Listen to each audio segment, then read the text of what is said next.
एक समय में हमारी दुनिया में डायनासोर का राज था। वे चलते थे जहां हम चल रहे हैं, इसी हवा में सांसें ली, इसी धरती पर लड़ाइयां लड़ी। लेकिन पृथ्वी पर मानव की उत्पत्ति कब और कैसे हुई, ये अपने आप में सोचने की बात है। बड़े विचित्र डायनासोर ने करीब 14 करोड़ सालों तक इस धरती पर राज किया। डायनासोर की कई हजार प्रजातियां थी। इनमें से कई शाकाहारी थे तो कुछ मांसाहारी, और कुछ डायनासोर बहुत शांत स्वभाव के थे, और कुछ डायनासोर बहुत ही हिंसक और खतरनाक थे। ये उस समय के सबसे सफल जीव थे। लेकिन फिर अचानक ऐसा क्या हुआ? वो कौन सी घटना थी जिसने इनका नामो निशान ही मिटा दिया? तो आइए जानते हैं पृथ्वी पर मानव का जन्म कब हुआ। इसे जानने के लिए हमें करोड़ों साल पीछे जाना होगा और डायनासोर के उस अंतिम दिन को करीब से देखना होगा। तो आइए चलते हैं आज से 65 मिलियन साल यानी कि 6 करोड़ 50 लाख साल पीछे। आज से लगभग 6.5 करोड़ साल पहले धरती पर मौसम सामान्य था। चारों ओर सूरज की रोशनी बिखरी हुई थी। लंबे लंबे पेड़ों से टकराती समुद्र की ठंडी हवाएं और चारों तरफ डायनासोर के चिल्लाने की आवाजें। जब ये सारी डायनासोर प्रजाति आराम से धरती पर अपना जीवन बिता रहे थे, तब 10 करोड़ साल पहले ही इनकी किस्मत लिखी जा चुकी थी। 10 करोड़ साल पहले एक छोटा एस्टेरॉयड का टुकड़ा जो अंतरिक्ष से आ रहा था, वो पृथ्वी से लगभग 20 करोड़ मील दूर मंगल और बृहस्पति के बीच क्षुद्र बेल्ट में घूम रहे एक बड़े एस्टेरॉयड से जा टकराता है। इस टकराव से उस बड़े एस्टेरॉयड की दिशा बदल जाती है और वो क्षुद्र ग्रह बेल्ट से निकलकर सीधे पृथ्वी की ओर 22,000 मील प्रति घंटे की रफ्तार से बढ़ने लगता है। 40 किलोमीटर के व्यास वाला ये ट्रिलियन मैट्रिक टन का ये एस्टेरॉयड प्रत्येक सेकंड के साथ साथ पृथ्वी की तरफ बढ़ता जा रहा था। ये एस्टेरॉयड जब पृथ्वी के वातावरण के संपर्क में आया तो इसकी रफ्तार एकाएक 70,000 किलोमीटर प्रति घंटा हो गई। पृथ्वी के वायुमंडल में घुसते ही घर्षण की वजह से ये एक भयानक आग के गोले में बदल गया। कुछ ही क्षण में ये एस्टेरॉयड सीखों की खाड़ी के पास जमीन से टकराता है और लगभग ये 35,000 डिग्री सेल्सियस ऊंचा वाला एक भयानक विस्फोट होता है। इस टकराव का विस्फोट लगभग 10 हाइड्रोजन बम के विस्फोट के बराबर था। यह विस्फोट इतना शक्तिशाली था कि इसके टकराते ही धरती की लाखों टन धातु अंतरिक्ष में चली गई, जिसके कारण जगह जगह डायनासोर का विनाश शुरू हो गया। धरती के महाविनाश की प्रक्रिया आरंभ हो चुकी। ठीक 40 मिनट बाद आग के गोले के रूप में वे धरती पर बरसने लगे, साथ ही धूल का एक बहुत बड़ा तूफान 6000 किलोमीटर प्रति घंटे की रफ्तार से पृथ्वी की दूसरी तरफ मौत लेकर आ रहा था। धूल के बादल कई किलोमीटर मोटे थे, जिसके वजह से धरती पर सूरज की रोशनी पहुंच पाना असंभव हो गया। गर्म हवाओं का तापमान 100 डिग्री सेल्सियस से ज्यादा हो जाने के कारण धरती पर लगभग सभी पेड़ पौधों की आबादी जलकर खाक हो गई थी। ये महाप्रलय किसी अन्य जीव के लिए फायदेमंद साबित होने वाला था। धरती पर डायनासोर का अंत एक छोटी प्रजाति के लिए एक सुनहरा अवसर लेकर आया, और वो प्रजाति थी मैमल्स की।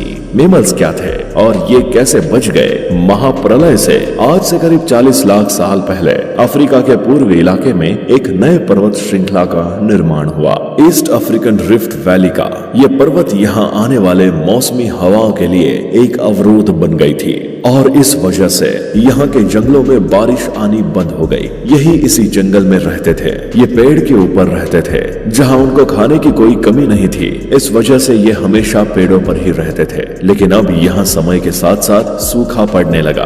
बिना बारिश के जंगल पूरी तरह साफ हो गए। एप्स के लिए खाने की समस्या उत्पन्न हो गई। खाने की तलाश में इन्होंने पेड़ों से उतरने का निर्णय लिया, जो थे एड्रिपिथेकस रेमिड्यूस। ये हमारे पूर्वज थे जिन्होंने बहुत बड़ा निर्णय लिया था। इनका दिमाग एक संतरे जितना बड़ा था और आकार में 4 फीट लंबे होते थे। कई हजार सालों के विकास करने के बाद हमारे पूर्वज अब 2 पैरों पर चलने लगे। इससे ऊर्जा कम खर्च होती थी और ये चलते हुए भी खा सकते थे। अब इनका दिमाग भी तेजी से बढ़ रहा था। ये धीरे धीरे होशियार बन रहे थे। समय के साथ साथ विकास की प्रक्रिया चलती रही। हमारे पूर्वज धीरे धीरे विकसित होने लगे और इनका दिमाग भी धीरे धीरे बड़ा होने लगा। समय के साथ साथ इन्होंने पत्थरों से हथियार बनाना सीख लिया। अब शिकार करना काफी आसान हो गया था। समय के बीतने के साथ साथ हमारे पूर्वजों ने आग को काबू करना सीख लिया।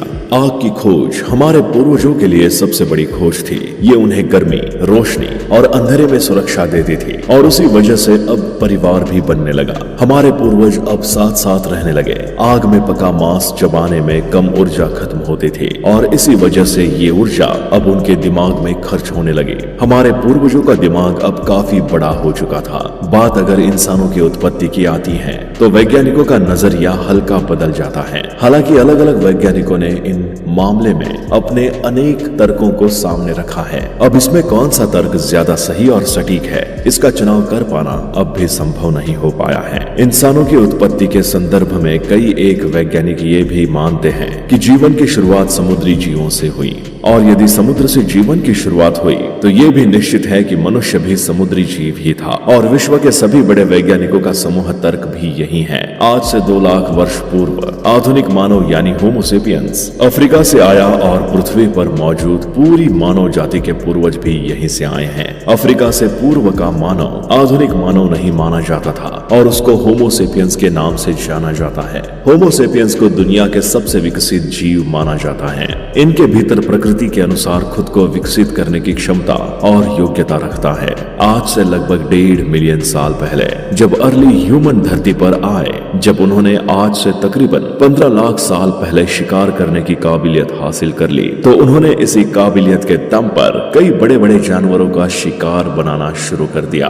हमारे पूर्वजों के ऐसा करने के पीछे मुख्यतः 2 कारण हैं। पहला तो ये कि उनके पास ऐसी तकनीक के और ऐसे हथियार हुआ करते थे जिसकी मदद से वो बड़े बड़े जानवरों का भी बड़ी आसानी से शिकार कर लिया करते थे। इसके अलावा बार बार किसी एक जानवर का या फिर किसी छोटे जानवर का शिकार करने से अच्छा था कि हमारे पूर्वज एक बार किसी बड़े जीव की हत्या कर ले। इससे न सिर्फ हमारे पूर्वजों की एनर्जी बची बल्कि उन्हें अपने जीवन की बाकी क्रियाओं के लिए भी समय मिल गया है। अब इंसानों की उत्पत्ति के पहले क्या सिनेरियो था कि जितने भी जीव उस समय एग्जिस्ट करते थे वो एक नियमित मात्रा में ही रिप्रोडक्शन की प्रक्रिया को अंजाम दिया करते थे। धीरे धीरे इंसान हर बड़े जीव का शिकार करने लगा और अपने परिवार के पेट का पालन पोषण करने लगा। लेकिन एक समय ऐसा आया जब आज के समय से कई गुना बड़े जीव 150 मिलियन साल पहले खत्म होने लगे। आग और पत्थर से बने हथियारों की मदद से हमने खाने को पकाना और उसकी वैरायटी तैयार करना शुरू किया। आग ने एक तरह से बाहरी पेट का काम किया जो खाने को पकाकर पचाने के लिए तैयार करने का काम कर देती। इससे हमारे खाने में लगने वाला काफी सारा वक्त बचने लगा। जैसे चिंपांजी को ही ले तो वो अपने दिन का 50% हिस्सा खाने और उसे पचाने में लगाता है। जायंट पांडा को ले तो वो 10 से 12 घंटे खाता है और फिर पचाने में काफी वक्त लगाता है। जैसे जैसे हमने मांसाहार कम किया हमारी संरचना बदलने लगी। जबड़े और मोलर दांत छोटे हो गए। होमो हैबिलिस के जीवाश्म बताते हैं कि उन्होंने मांस और शाकाहार दोनों साथ साथ लेना शुरू कर दिया था और कुछ इस तरीके से इंसानों में भोजन की सभ्यता विकसित होने लगी। धीरे धीरे हमारे पूर्वज मांसाहार से शाकाहार की तरफ बढ़ने लगे और आज आलम यह है कि हमारा शरीर मांसाहार और शाकाहार दोनों खाने के लिए बना हुआ है। तो दोस्तों अब तो आप जान गए होंगे ना कि किस तरीके से पृथ्वी पर मनुष्य की शुरुआत हुई और पहला इंसान कहां से आया। आपको इस बारे में क्या कहना है आप हमें कमेंट करके जरूर बताएं। साथ ही वीडियो पसंद आई हो तो इसे अपने दोस्तों के साथ शेयर करें और अगर आप हमारे चैनल पर नए आए हैं तो हमारे चैनल को सब्सक्राइब करना ना भूलें।